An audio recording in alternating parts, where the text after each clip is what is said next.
வணக்கம் ஃப்ரெண்ட்ஸ், இன்றைக்கி உங்களுக்கு நான் ஒரு பிரமாதமான சைனீஸ் ஐட்டம் செஞ்சு காமிக்க போகிறேன். இது பேர் வந்து பாவ் பன்ஸு.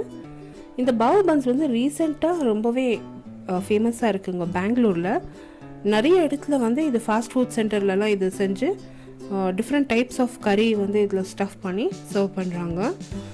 நான் வந்து நம்ம வீட்லேயே என்ன ghee roast, mutton ghee roast and mushroom, chicken இந்த மாதிரி எல்லாம் ஸ்டஃப் பண்ணி இந்த பாவ் பன்ஸ் நான் தயார் பண்ணேங்க. ரொம்பவே பிரமாதமாக வந்தது. இதுக்கு தேவையான பொருட்கள் பார்த்திங்கன்னா 3 கப்பு வந்து மைதா எடுத்திருக்கேன். மைதாவை வந்து நல்லா ஜலிச்சுட்டு ஒரு மிக்சிங் பவுலில் சேர்த்துருக்கேன்.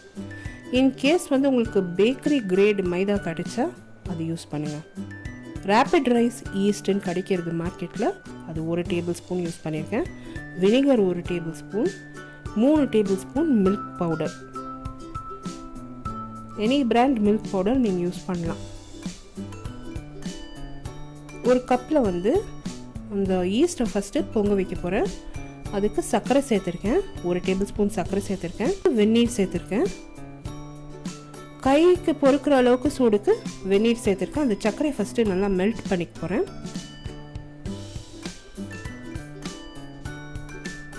இப்போ அந்த சர்க்கரை அண்ட் வெந்நீரில் வந்து ஈஸ்ட், ரேபிட் ரைஸ் ஈஸ்ட்டை சேர்த்து மிக்ஸ் பண்ணிவிட்டு ஒரு 15 நிமிஷம் நல்லா மூடி போட்டு பொங்குறதுக்கு விட போகிறேன். இப்போ 15 நிமிஷம் ஆன பிற்பாடு பார்த்தீங்கன்னா அந்த ஈஸ்ட் நல்லா பொங்கிடுச்சுங்க. இந்த மாதிரி பொங்குனா தான் அந்த ஈஸ்ட் வந்து ஃப்ரெஷ் ஈஸ்ட்டுன்னு தெரியும். அண்ட் நம்மளுக்கு வந்து நல்ல குவாலிட்டி ஈஸ்ட் பன்னு வந்து நல்லா வரும். அது எவ்வளோ ஈஸ்ட் பொங்குதோ அவ்வளோ நல்லா பன்னு நம்மளுக்கு வரும். பார்த்திங்கன்னா அந்த மைதாவில் நான் பால் பொடி, 1 டீஸ்பூன் உப்பு அண்ட் வினிகர் சேர்த்துருக்கேன். சேர்த்து எல்லாத்தையும் நல்லா மிக்ஸ் பண்ண போகிறேன்.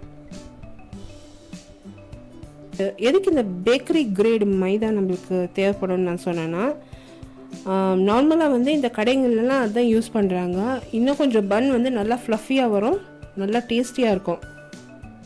அது வந்து உங்களுக்கு பேக்கரி கிரேட் மைதா வந்து இந்த பேக்கரி சப்ளை ஸ்டோர்ஸ்லலாம் கிடைக்கும். இப்போ அந்த பொங்கின ஈஸ்ட்டை வந்து இந்த மைதாவில் சேர்த்து இன்னும் கொஞ்சம் வெந்நீர் சேர்த்து நல்லா மிக்ஸ் பண்ணிட்டேங்க. நம்ம சப்பாத்தி மாவை விட இன்னும் கொஞ்சம் சாஃப்ட் மாவை நான் நல்லா பிசைஞ்சிக்கினேன். At the same time 2 teaspoon எண்ணெய் சேர்த்து நல்லா ஒரு 10லேருந்து 15 நிமிஷம் நல்லா பிசைஞ்சேங்க மாவை. இப்போ நம்மளுக்கு சம்மராக இருக்க தொட்டு இந்த மாவு வந்து பட்டுன்னு பொங்கிடும். இப்போ மூடி போட்டு இந்த மாவை நல்லா ஒரு 15 நிமிஷம் பொங்க வைக்க போகிறேன். கிச்சன் கவுண்டர்லேயே இது நல்லா பொங்க விட போகிறேன்.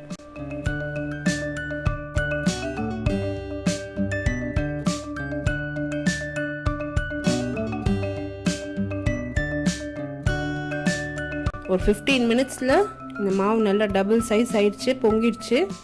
அந்த ஈஸ்ட் நல்லா ஆக்டிவேட் ஆயிடுச்சுங்க. இப்போ ஒரே ஒரு வாட்டி நான் பிசைஞ்சிட்டு இந்த பாவ் பன்ஸ் தயார் பண்ண போகிறோம்.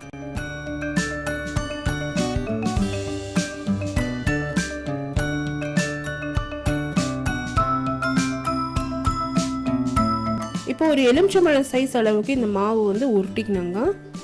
அது வந்து இன்னும் கொஞ்சம் எக்ஸ்ட்ரா மாவில் வந்து தோய்ச்சி எடுத்துட்டு இப்போ நம்ம தேய்ச்சி எடுக்க வேண்டியது தான்.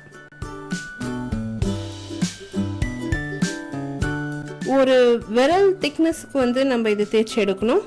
நிறையவும் வந்து நம்ம மெலிசா பூரி, சப்பாத்தி மாவு மாதிரியெல்லாம் திரட்ட தேவையில்லை. ஜஸ்ட் லைட்டாக தேய்ச்சா போதும். திக்காக இருக்கணும் இந்த மாவு நம்ம தேய்க்கிறப்போ. கொஞ்சம் 1 டீஸ்பூன் எண்ணெய் விட்டுட்டு இந்த மாவு மடிக்கணும். அவ்வளோதாங்க, இந்த பாவ் பன்ஸ் ரெடி ஆயிடுச்சு. இப்போ இது வந்து ஆவி கட்ட வேண்டியது தான்.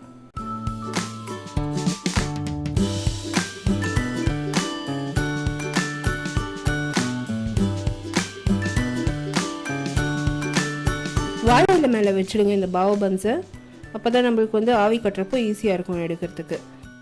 இந்த ஆவி கட்டுறதுக்காகவே இந்த கொழக்கட்டை நிறைய ஐட்டம் செய்கிறதுக்காக இந்த டப்பர்வேர்லேருந்து எனக்கு ஸ்டீம் பேஸ்கெட் வந்து ஒரு வாட்டி கொடுத்தாங்க. அதுதான் நான் யூஸ் பண்ணுறேன் இந்த ரெசிபிக்கு. அது வந்து நான் ஆவி கட்டுறதுக்காக கடாயில் தண்ணி விட்டு அது வச்சுருக்கேன். அது ரெடி ஆயிடுச்சு. இப்போ அந்த ஸ்டீம் பேஸ்கெட்டில் வந்து நான் இந்த பாவ் பன்ஸை வச்சு ஸ்டீம் பண்ண போகிறேன். இந்த மாதிரி ஸ்டீம் பாஸ்கெட் இருந்தால் வீட்டில் ரொம்பவே நல்லா இருக்குங்க. கொழக்கட்டை அண்ட் டிஃப்ரெண்ட் ஐட்டம்ஸ் நம்ம வந்து ஸ்டீம் பண்ணலாம். ஒரு 10 நிமிஷத்தில் அந்த பாவ் பன் ரெடி ஆகிடும். அந்த மாதிரி ஸ்டீம் பாஸ்கெட் இருக்கணுன்னே இல்லை.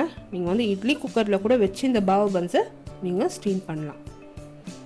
இப்போது ஒரு கடாயில் வந்து வெண்ணெய் அண்ட் லைட்டாக ஒரு டீஸ்பூன் சன்ஃப்ளவர் ஆயில் சேர்த்துருக்கேன். இந்த வெண்ணெய் அண்ட் ஆயில் வந்து கொஞ்சம் நல்லா காஞ்சதும் அதில் பொடியாக நறுக்குன்னு பச்சை மிளகா, இஞ்சி, பூண்டு, வெங்காயம் சேர்த்துருக்கேன். இந்த பாவ் பன்ஸுக்கு ஸ்டஃபிங் ரெடி பண்ணுறாங்க.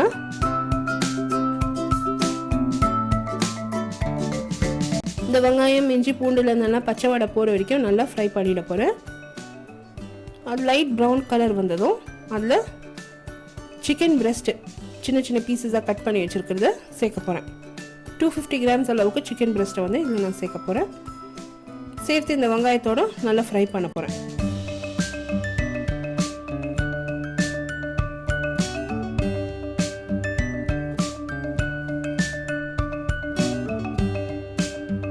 இந்த சிக்கன் பிரெஸ்ட் வந்து ஒரு நொடியில் வந்துடுவாங்க. இது நீங்கள் நிறையவெல்லாம் தண்ணி விட்டாலாம் குக் பண்ணவே தேவையில்லை. ஒரு மிதமான தீயில் வச்சு நீங்கள் ஒரு 5 to 10 மினிட்ஸ் நல்லா ஃப்ரை பண்ணிங்கனாலே போதும், அது வெந்துடும். இப்போவே பாதி வெந்துடுச்சு. இதில் வந்து ஜஸ்ட்டு ஒரு பிஞ்சு சால்ட் சேர்த்துருக்கேன். Soya sauce and black bean சாஸில் ஏற்கனவே நிறைய சால்ட் இருக்குது. ஸோ பார்த்து நீங்கள் சால்ட் சேர்த்துக்கோங்க சிக்கனில்.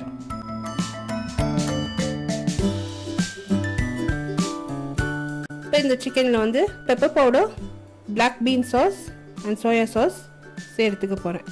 சேர்த்து இந்த சிக்கனை ஃப்ரை பண்ண போகிறேன். ஜஸ்ட் ஒரு 2 மினிட்ஸில் இந்த சிக்கன் ரெடி ஆகிடும். பிரமாதமான ஸ்டஃபிங் ரெசிபிங்க. இந்த சிக்கன் இந்த பாவ் பன்ஸ்க்கு மட்டும் இல்லை, நீங்கள் ஃப்ரைட் ரைஸு கூட செஞ்சு நீங்கள் இது பரிமாறலாம். ரொம்பவே ஈஸியாக செய்யலாம் அண்ட் ரொம்ப டேஸ்டியாக இருக்குங்க. அவ்வளோதான், இந்த சிக்கன் வந்து ரெடி ஆகிடுச்சு. இதை நான் அடுப்பு ஆஃப் பண்ணிவிட்டு ஒரு சைடில் இறக்கி வச்சுட போகிறேன். இன் 5 to 10 மினிட்ஸ் இந்த சிக்கன் ஆகிறதுக்குள்ளே இந்த பாவ் பன்ஸும் ரெடி ஆகிடுச்சுங்க.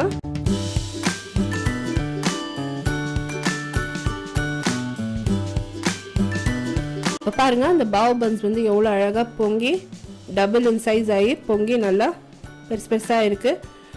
நான் திறக்கிற மாதிரி இந்த மாதிரி நீங்கள் வந்து பாவ் பன்ஸ் செய்கிறப்போ மூடி திறக்கக்கூடாது. அது ஒரு 5 to 10 மினிட்ஸ் ஆவி கட்டினா போதும். ஒரு சைடில் இறக்கி வச்சுட்டு ஒரு 5 மினிட்ஸ் அது ரெஸ்டிங் டைம் கொடுத்து அப்புறமா நீங்கள் மூடி ஓப்பன் பண்ணணும். இல்லைனா அந்த பாவ் பன்ஸ் வந்து ஃப்ளாட் ஆகிடும். இப்போ அந்த பாவ் பன்ஸ் செஞ்ச பிற்பாடு அதில் அந்த சிக்கனை ஸ்டஃப் பண்ணிவிட்டு கேரட் அண்ட் வெங்காயம் வச்சு கொஞ்சமாக கொத்தமல்லி வச்சு ஸ்டஃபிங் பண்ணி இது பரிமாறிட்டாங்க சுட சுட. இது ஒரு பிரமாதமான ரெசிபிங்க. இந்த பாவ் பன்ஸ் வந்து நீங்கள் அதிகமாக செஞ்சு ஒரு பேக்கில் போட்டு ஃப்ரீசரில் கூட ஃப்ரீஸ் பண்ணி வச்சுக்கலாம். எப்போ தேவைப்படுதோ நீங்கள் எடுத்து நீங்கள் இந்த மாதிரி ஸ்டஃபிங் செஞ்சு பரிமாறலாம். ரெசிபி இன் டீட்டெயில் வந்து என்னோட பிளாகில் போஸ்ட் பண்ணுறேன். பிளாக் லிங்க் வந்து about bar below this video post பண்ணுறேன். அப்படி இல்லைன்னா I card above this video நீங்கள் கிளிக் பண்ணலாம். For regular updates என்ன ஃபேஸ்புக்கில் லைக் பண்ணி ஃபாலோ பண்ணுங்கள். ஃபேஸ்புக்கோட லிங்க் கூட description box below this video post பண்ணுறேன். The same recipe is also translated and posted in YouTube English. YouTube Englishோட லிங்க் கூட about bar below this video post பண்ணுறேன். அப்படின்னா I card above this video நீங்கள் click பண்ணலாம். இந்த பாவ் பன்ஸில் வந்து நான் மட்டன் கீ ரோஸ்ட் கூட ஸ்டஃப் பண்ணி சர்வ் பண்ணியிருக்கேங்க. இந்த ரெசிபி வீடியோ உங்களுக்கு பிடிச்சிருந்தாக்கா எனக்கு ஒரு தம்ஸ் அப் கொடுத்து சப்ஸ்கிரைப் பண்ணுங்கள். அடுத்த புதிய ரெசிபியோட உங்களை திருப்பியும் சந்திக்கும் வரை this is Vidya Lakshmi. Thank you so much for வாட்சிங். பை பாய்.